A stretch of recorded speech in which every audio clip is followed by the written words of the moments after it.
Il y a un truc qui m'a toujours empêché de finir ma transformation physique, c'est pas la motivation, c'est pas le choix des exos, pas le programme, ni le manque d'informations ou je sais pas quoi. J'en ai jamais parlé à personne, ni à ma famille, mes amis, mes copines, personne sur cette planète est au courant. J'ai jamais osé en parler parce que c'est la honte. Il y a que les meufs qui parlent de ça sur internet. Je sais pas si je vais avoir le courage de mettre ça sur internet un jour. J'ai traité plein de sujets dérangeants sur ma chaîne, franchement j'ai aucun problème avec ça, mais celui-là... Aujourd'hui on va parler de TCA. J'ai eu des TCA comme je pense 60 voire 70% des nanas de notre génération. L'hyperphagie, mon expérience, comment j'ai réussi à vaincre mes TCA, etc. Des troubles du comportement alimentaire. Tu as beaucoup de demandes de la part de tes abonnés, puisque ça doit toucher beaucoup de femmes. Ce sujet, c'est les TCA, soit les troubles du comportement alimentaire. Pour ceux qui savent pas, c'est tout ce qui englobe l'anorexie, l'hyperphagie, la boulimie, l'orthorexie, le binge eating, etc. En gros, c'est avoir un rapport éclaté avec la nourriture. Dans le monde, il y a ceux pour qui la nourriture, c'est juste un moyen de donner de l'énergie à son corps pour vivre, et il y a ceux pour qui c'est une obsession quotidienne. Toute leur journée tourne autour de ça, la nourriture. Il faut savoir que quand t'as des TCA, le problème c'est pas la nourriture, tu vois, que tu résous pas le problème en disant à la personne mange plus si elle est anorexique ou mange moins si elle fait de l'hyperphagie ou de la boulimie. C'est un problème plus profond. Et moi je passe au-dessus de ça, je me disais bon de toute façon je suis un mec, je vais dépasser ça au mental, j'en ai rien à foutre. Je prends sur moi un peu de discipline et tout. Sauf que ça je le fais depuis peut-être sur les 8 ans que ça a commencé, j'ai peut-être mis 4 ans avant de comprendre que c'était un problème et peut-être 4 ans que je la joue au mental. C'est pas un truc de tarlouse, tu vois, je suis pas une tarlouse. C'est ce qu'on se dit, hein. Je suis pas une tarlouse, c'est pas un problème. Et un jour, je tombe sur la vidéo d'un mec qui a le courage d'en parler ouvertement. On va pas se mentir, j'ai un trouble du comportement alimentaire. C'est pas impossible que ce soir je rentre et que je pète un câble sur la bouffe et que le lendemain j'essaie de compenser en allant marcher je sais pas combien de trucs. Je vois la vidéo d'Imad où il avoue tout. Il en parle sans tabou, il assume à 100% son histoire. J'ai mangé la glace en 2 minutes et après je suis venu exactement à cet endroit-là. J'ai commencé à mettre mes doigts dans la bouche et je voulais essayer de me faire vomir. Ce que je trouve surtout impressionnant personnellement, c'est qu'il a pas peur de rentrer dans les détails, d'expliquer ce qui se passait pendant ses crises d'hyperphagie. Et ça, c'est le truc que j'oserais jamais faire de ma vie. C'est des événements qui me font ressentir tellement de honte et pourtant lui, il a aucune gêne à en parler et mettre ça sur internet. Je sais pas si cette vidéo elle va servir à quelqu'un, j'espère pas avoir dégagé une négative vibes, mais au moins maintenant tu sais tout sur moi. Je suis super admiratif de ce que je viens de voir et je sens qu'il y a un poids qui se décharge au fond de moi. Je le vois un peu comme un exemple à suivre, je crois. Je me suis imaginé à sa place et je me suis dit ok, en fait c'est peut-être possible de parler de ça quand t'es un mec. Du coup je m'imaginais faire une vidéo en parlant des mêmes choses et je me sentais vraiment bien. Ça me faisait me sentir bien. Je sais pas du tout ce que je vais faire avec cette vidéo. Parce qu'en même temps, je sais que ça pourrait aider des gens. Mais en même temps, moi, ça me met dans une position de faiblesse extrême. Il y a un lien très fort entre la muscu et les troubles du comportement alimentaire dont personne ne parle. Alors que depuis toujours, c'est ça qui me bloque à atteindre mon objectif et à avoir une pratique saine et surtout apprécier les résultats que j'ai déjà obtenus. Et à un moment, il serait peut-être temps d'ouvrir ma bouche sur ce sujet. L'année dernière, je regardais beaucoup de contenu de meufs, du coup, sur les TCA. J'ai creusé le sujet à fond pour avoir plus d'infos et je me reconnaissais dans tout ce que j'entendais. J'avais des vraies pulsions alimentaires et j'étais strictement incapable de les contrôler. Il m'arrivait de tenir ma diète super bien pendant 3 jours, 4 jours et de péter un câble au bout de 4 jours. Et à cette époque-là, j'habitais en face d'une boulangerie. Je descendais à la boulangerie et je m'achetais jusqu'à 10, 11, 12 pâtisseries différentes et tous les engloutir sur mon canapé en même pas une demi-heure. Je me rendais compte que depuis que j'ai commencé la muscu, j'ai développé un rapport trop bizarre avec la nourriture, mon corps et le sport aussi. Et là, j'étais dos au mur. Je pouvais plus nier la situation dans laquelle j'étais. C'est quelque chose qu'on doit faire absolument pour avoir l'impression d'aller mieux. Et alors, comment vous expliquer que derrière, on ne va absolument pas mieux parce qu'on est absolument rongé par la culpabilité d'avoir fait ce qu'on vient de faire. Quand je regardais ce type de contenu, il y avait une première voix dans ma tête qui me disait « Là, Paolo, c'est chelou ce que tu fais avec le sport et la nourriture. C'est pas sain comment t'agis. Tu sais que tu devrais arrêter tes délires de vouloir changer de corps, je sais pas quoi, et juste te concentrer sur ton bien-être mental. » Et à côté, quand je regardais du contenu de GoMuscu, j'entendais une autre voix me dire que compter mes calories, traquer mes pas, juger mes progrès dans le sport au nombre de veines que je vois sur mon ventre, lutter quand je suis sur le point de faire une crise d'hyperphagie. Tout ça, ça fait partie du processus pour atteindre mon objectif. Je dois pas laisser la partie de moi qui a envie de craquer prendre le dessus, donc je résiste. Pour un lambda, tous ces comportements que je viens de citer là, ils sont malsains, dangereux pour la santé, obsessionnels, mais pour un go muscu, c'est normal et même nécessaire. Et avec ça, moi, honnêtement, pour vous dire, j'ai aucune idée de où se situe la ligne à pas franchir pour ma santé. Parce que quand tu regardes du contenu de femmes, on te dit que c'est dangereux, et quand tu regardes du contenu de mec, on te dit arrête de trouver des excuses, arrête de faire ta feignasse, gros sac à merde. J'étais dans un dilemme où je devais choisir entre ma santé mentale et mon honneur.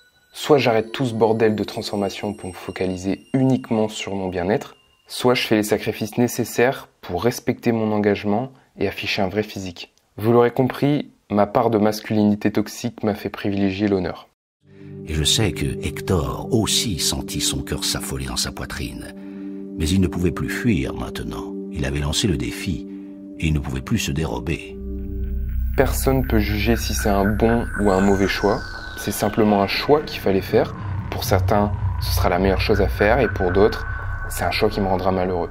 Mais je pars du principe que c'est une bonne chose de privilégier son honneur parce que si tu perds ton honneur, tu perds aussi ta santé mentale. Tu deviens fou. Tu peux plus te regarder dans la glace et au final, t'as tout perdu. Il te reste plus rien. Ni l'honneur, ni la santé mentale. Et moi, en faisant ce choix, je sais que j'aurai les deux. Il faut surtout retenir que je détiens pas la vérité. Je suis certainement pas un exemple. Moi, je fais juste mon bout de chemin sur cette terre et je documente mon expérience de la vie. Je me suis engagé dans la transformation, je vais la finir. Je suis à la fin, je vais prendre sur moi et après on verra. Mais au moins je finis parce que c'est important pour moi de faire les choses que j'ai dit que j'allais faire. Et comme vous l'avez vu dans le premier épisode de cette série, début de cette année 2023, j'y retourne. Heureusement que j'ai pas abandonné à la première difficulté. Dans certaines situations, je pense qu'il faut quand même forcer dans la douleur et la difficulté justement, parce que ça oblige ton cerveau à se mettre dans une nouvelle position et à se dire ok, je suis toujours là, je vais trouver des nouvelles solutions, j'ai envie d'avoir ce résultat-là, comment je peux y arriver maintenant? Retourner au combat, ne pas abandonner mon objectif, mon rêve, ça m'a permis de trouver une nouvelle approche qui me fait plus apprécier ma pratique du sport. Maintenant, j'aime bien m'entraîner à nouveau, ma relation avec la nourriture et cerise sur le gâteau qui me donne des résultats en termes d'esthétisme du physique. Tout se passe bien. Vraiment trop bien. Mais un événement est venu réveiller mes vieux démons.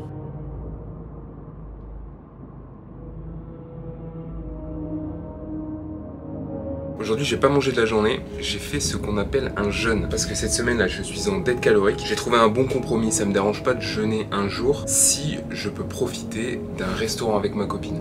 C'est des moments magnifiques que je peux pas sacrifier. Donc si à côté de ça, je dois faire un jeûne pour compenser, il n'y a pas de problème. L'été dernier, quand j'avais essayé de faire ma sèche, de me transformer, je m'étais interdit de faire un jeûne parce que c'est pas sain de se dire ah vas-y, je vais pas manger aujourd'hui parce que j'ai trop mangé il y a quelques jours. Mais là, on est dans une optique de transformation physique. Donc cette année, je me suis autorisé les jeûnes pour compenser, justement parce que j'ai arrêté de regarder des vidéos qui parlaient de TCA, pour persuader mon cerveau que j'étais un bodybuilder, donc que c'était normal. C'est pas malsain parce que je suis un go muscu, moi je suis un vrai mec avec des muscles.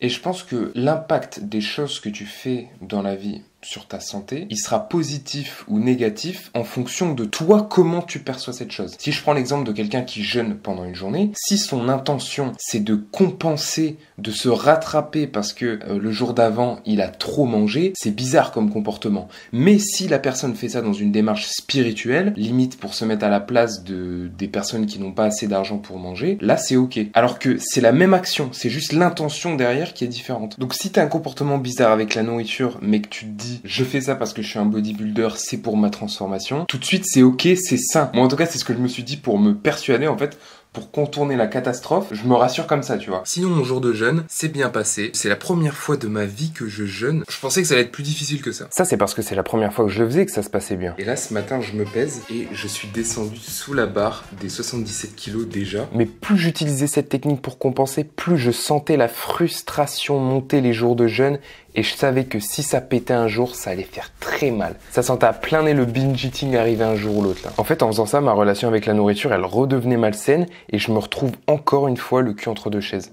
Est-ce que je dois éviter à tout prix les comportements qui, je sais, me feront retomber dans les troubles alimentaires et qui cultivent un rapport malsain avec la nourriture, quitte à ce que ça retarde ma transformation? Ou alors, est-ce que je suis un putain de fragile parce que je sais pas prendre sur moi et je suis pas discipliné? C'est ça le problème avec les TCA, c'est cette giga ambiguïté qui explique pourquoi c'est tabou chez les hommes. Et cette histoire de jeune là, ça m'a fait cogiter, donc j'ai voulu aller parler avec un gars, un go muscu, qui avait déjà parlé des TCA ouvertement. Donc je suis allé directement rencontrer dans sa jungle le frérot Im Tarzan. Ce que j'ai beaucoup aimé dans ta vidéo sur les TCA, c'est que vraiment t'en parlais sans aucune honte et tu disais tout. Franchement mec, je vais te dire, moi la première fois que j'en ai parlé, c'est parce que je me sentais mal. Je sortais de ma sèche, donc tout le monde avait vu ma transformation physique et je commençais à reprendre du poids petit à petit.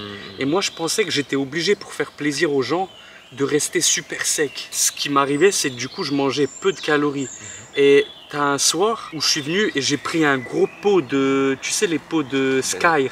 Ouais, ce qui tu vois, ouais. J'ai mis de la whey dedans, j'ai mis des Weetabix, j'ai mis du miel, du beurre de cacahuète. J'ai mangé tout ça, mec. Mon ventre, il était gonflé comme ça. Et après, je me suis dit, je me sens pas bien parce que depuis beaucoup d'années dans ma vie, je fais des TCA, tu vois. Depuis que j'ai commencé la muscu, en fait, j'ai toujours fait le yo-yo, tu vois. Sèche, prise de masse. Et en gros, je disais prise de masse, mais en fait, c'est juste que je pétais un câble sur la bouffe. Mais mec, quand j'ai sorti cette vidéo, il y a un poids qui m'est tombé des épaules. J'ai eu l'impression que là, ça y est, maintenant, j'étais enfin ouvert à ma communauté et ils savent tout de moi. Et tu sais ce qui m'a choqué? C'est que personne m'a jugé et que moi, quand j'ai raconté ça, je pensais que j'étais le seul à qui ça arrive. Mais en fait, quand j'ai vu les commentaires, j'ai fait, mais attends, on est aussi nombreux à qui ça arrive de péter un plomb sur la bouffe. Et franchement, ça m'a fait énormément de bien. Moi aussi, ça m'a fait énormément de bien de l'entendre parler sur ce sujet. Et j'ai eu ce sentiment encore plus fort de, ok, je suis pas le seul, je suis vraiment pas le seul en fait. Et peut-être que moi aussi, à mon tour, je vais pouvoir en parler et que ça soulagera aussi d'autres personnes. Donc je sais pas, c'est quoi ma mission? C'est de partager ça avec le monde ou de garder ça pour moi, aussi par peur de l'image que je vais renvoyer. C'est surtout un problème qui touche les meufs. Sur internet, tu vois très peu de mecs parler de leur TCA, de leurs problèmes alimentaires. Est-ce que ça arrive que aux meufs? Moi je pense que c'est une idée qu'on se fait. Je pense que ça arrive à toutes les personnes qui sont dans un certain objectif physique, dans une certaine diète, essayer de maintenir un certain taux de masse grasse. En fait, nous les hommes, on en parle peut-être moins parce que on pense que les autres hommes vont nous juger et nous dire arrête de faire le gros sac. Exactement, c'est une excuse pour pas sécher, pour pas avoir tes abdos ou avoir un bon physique. Et il y a aussi tout ce truc de la santé mentale. On a cette image que l'homme, il doit cacher ses problèmes et surtout ses problèmes de santé mentale. Tu vois, il doit pas montrer une défaillance au niveau de sa santé mentale. Et c'est ça aussi qui participe à ce truc-là que je pense que peu de mecs en parlent ou osent avouer qu'ils ont des TCA. Surtout qu'en fait, on se dit que ça, c'est un problème futile. C'est pas non plus une dinguerie. Ouais, j'aime manger, je pète un câble sur la bouffe, je mange jusqu'à ce que j'ai mal au ventre. Mais objectivement, tu te dis, il y a des gens, ils vivent des dingueries dans leur vie, tu vois. Genre, tu pars loin, des fois, tu te dis, il y en a, ils se font bombarder, c'est des enfants. Moi, je suis là, je me plains parce que je mange. C'est pour ça que tu as du mal à en parler, parce que tu te dis, vas-y, c'est un problème de riche, ça. J'ai beaucoup de membres de ma famille, ils sont pas du tout dans le fitness, muscu, etc. Eux, ils arrivent à, des fois, prendre un petit bout de pick-up et le manger, et 2-3 Oreos, un petit repas, et ils rentrent, ils vont dans la chambre, ils sont contents. Mais moi, c'est si je mange cet Oreo. Tu penses aux autres qui restent dans le paquet. En fait, le plaisir dans ma bouche, il est tellement intense que genre, je cherche tout, mon gars. Des fois, je me suis retrouvé à aller dans le placard. Je prends des Kinder Bueno, je prends du Nutella, je le mélange, j'ai fini le Nutella. Je commence à tartiner du fromage avec du salami, je le mange, je descends en bas, il y a des Twix. Genre, ça s'arrête jamais. Qu'est-ce que tu as envie de vomir? Je connais très bien. Je connais très bien. Mais pourquoi toi t'avais du mal à en parler? Pourquoi pour toi c'était si tabou? T'avais honte? Moi c'est grave honteux. Tu vois, tu parlais d'anecdotes de aller chercher les Kinder Bueno, le Nutella et tout. Moi tu vois, il m'arrivait des trucs, des comportements que genre j'ai trop honte d'en parler. Vas-y, dis-le. J'adore. C'est de la peur, en fait c'est un manque de courage. Pas le partager, c'est un manque de courage parce que j'ai vraiment envie de le partager. Mais...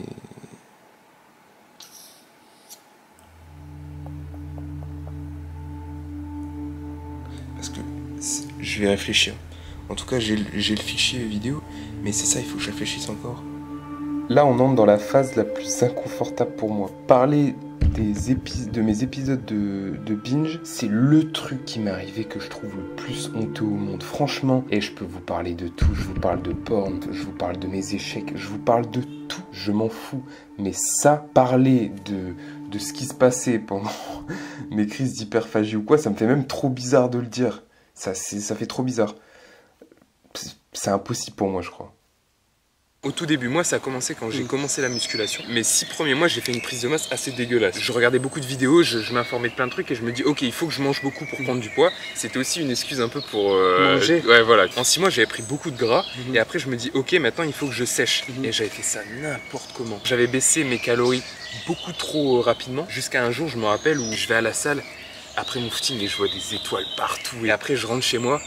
J'enlève mon t-shirt et je me dis putain mais je suis même pas sec, tu vois, tous ces efforts je me mets dans le mal alors que j'ai même pas encore le physique que je veux. Les TCA ils ont commencé à partir de ce moment-là, je m'accordais un cheat. À la base c'était un cheat meal par semaine et tout le reste de la semaine c'était très restrictif. Et en fait le cheat meal il s'est transformé en cheat day et après le cheat day du samedi, cheat week. Alors après c'était le vendredi tu vois. Et après le jeudi, la veille j'allais acheter des Kinder Bueno, tous les trucs comme ça. Et je le mangeais en 1 heure, le jour de mon cheat day. Dès que je me levais, à me casser le bide, à en avoir trop mal au ventre, tu vois. J'avais honte parce que même quand j'allais au supermarché pour acheter ces trucs-là, des gâteaux sucrés au chocolat, j'essayais de les cacher, même à la caisse et tout, quand je rentrais chez moi, tu vois. C'est une dinguerie, tu dis ça, parce que ça m'arrivait aussi. Ouais. Genre, en fait, dans ta tête, tu te dis, là, la meuf qui voit ça, ou le gars qui voit ça à la caisse, il me juge, là, il se dit que je suis un gros sac. Alors que non, il s'en fout. Et puis tout le monde achète des pépitos, tu vois. Et c'est juste après, tu fais des dingueries avec. Après, le fait que toi, t'en parles sans tabou, ça me met plus à l'aise aussi pour en parler. Pour en discuter. Ouais. Le fait qu'il assume comment il est, son histoire et que ça a aidé des gens, ça me donne la force d'en parler pour la première fois. Là, j'ai un poids qui vient de partir. Ce qui aide forcément à en parler aussi, c'est que quand je me compare à avant, ça va beaucoup mieux. Avec les années, tu commences à comprendre ton corps, ton esprit, comment il fonctionne, c'est quoi les déclencheurs de ces crises, comment tu peux les apaiser, comment tu peux les gérer. Ça prend du temps et chaque année, je voyais la progression. Faut vraiment être patient, quoi. Faut pas relâcher les efforts. Mais autre chose aussi qui, moi, m'a énormément aidé, c'est la cuisine. Là, je suis tombé sur le bon côté de TikTok. Ça fait quelques jours où dans mon feed, là, il y a que des recettes de cuisine. Et demain, je vais faire ça. Donc là, pour les pois chiches, on est sur un mélange de miel, harissa et l'aubergine avec quelque chose de gras comme ça. Ça se combine trop bien. Donc le gras du yaourt grec et du tahini là. Je suis encore sur TikTok en train de trouver des recettes. J'en vois trop, j'en enregistre trop dans mes favoris. Ça me rend stressé parce que j'en ai trop à essayer. Je vais en faire une par jour. Oh là là, c'est magnifique. Comme si j'avais trop d'idées dans ma tête, que j'arrivais pas à mettre les recettes dans des cases, à faire un tri. Mon cerveau il est en surchauffe. C'est parfait. La douceur, le gras avec l'aubergine, plus le sucré du miel, avec le piquant de la harissa, il y a tout ce qu'il faut. On a aussi une texture super agréable avec le mou de l'aubergine et le pois chiche qui vient faire un contraste. C'est hyper doux, hyper crémeux. C'est trop bon. Et là, tu vois, j'ai noté des trucs dans mon carnet.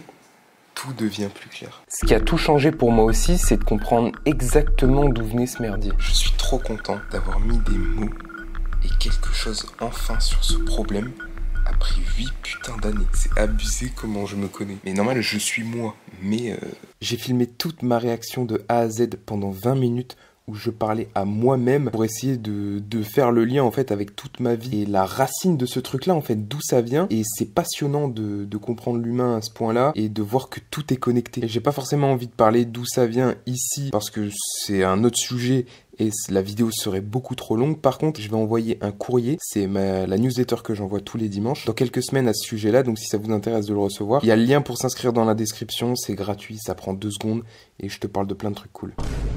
Là, aujourd'hui, que t'es plus trop dans un objectif d'esthétique au niveau de ton physique, sur une échelle de 1 à 10, est-ce que t'es satisfait de à quoi tu ressembles? J'essaie d'être honnête. Hein. Ouais. Je sais que j'aimerais être plus sec, quand même. Mais ça, je pense tout le monde. Tu vois, je pense que ce sera... Est-ce qu'on sera un jour vraiment complètement satisfait? Je sais pas, tu vois. Je sais que je pourrais perdre genre encore 3 kilos, être plus beau, enfin me plaire plus dans le miroir, mais Comme dit, en fait, c'est pas la priorité. Donc au final, je me dis que je suis content. Là, t'es comment au niveau du contrôle de ce que tu manges? Est-ce que tu pèses? Non, je pèse plus du tout. J'essaye de manger assez healthy, mais rien que là, il y a quelques jours, j'ai mangé beaucoup, tu vois. T'as vu là ce qu'on a fait? La petite crêpe là. La petite crêpe avec de la confiture de, je sais pas comment ça s'appelle, le truc rouge là. Et en plus par-dessus du miel et tout, j'en ai mangé, j'ai mangé du Nutella et tout. Mais je culpabilise beaucoup moins parce que justement peut-être tu regardes pas ton physique 5 fois, 20 fois par jour, tous les jours le matin au réveil. Ah, est-ce que j'ai la ligne de l'abdos qui est présente? La faiblesse où elle est de parler de ses faiblesses, de les exposer au grand jour, ou de manquer de courage par peur d'être jugé et d'être vu comme faible. Mais j'ai l'impression que mon devoir, c'est quand même de le partager pour aider les gens, parce que là, ça me fait un bien fou d'en parler et de comprendre tout ce bordel. C'est un truc de fou. À l'image d'Hector qui descend des murs de Troie pour affronter Achille et se faire tuer, je voyais l'acte du courage uniquement dans la confrontation physique. Mais c'est pas la seule façon de prouver le courage. Des fois, ça peut être simplement des paroles dites. Même si c'est douloureux pour nous, parler quand ça peut aider les autres, c'est certainement la meilleure chose à faire. Ma décision courageuse, c'était d'en parler pour aider le monde à mon échelle, ou en tout cas les personnes dans la même situation, même si c'est inconfortable, c'est ça du courage.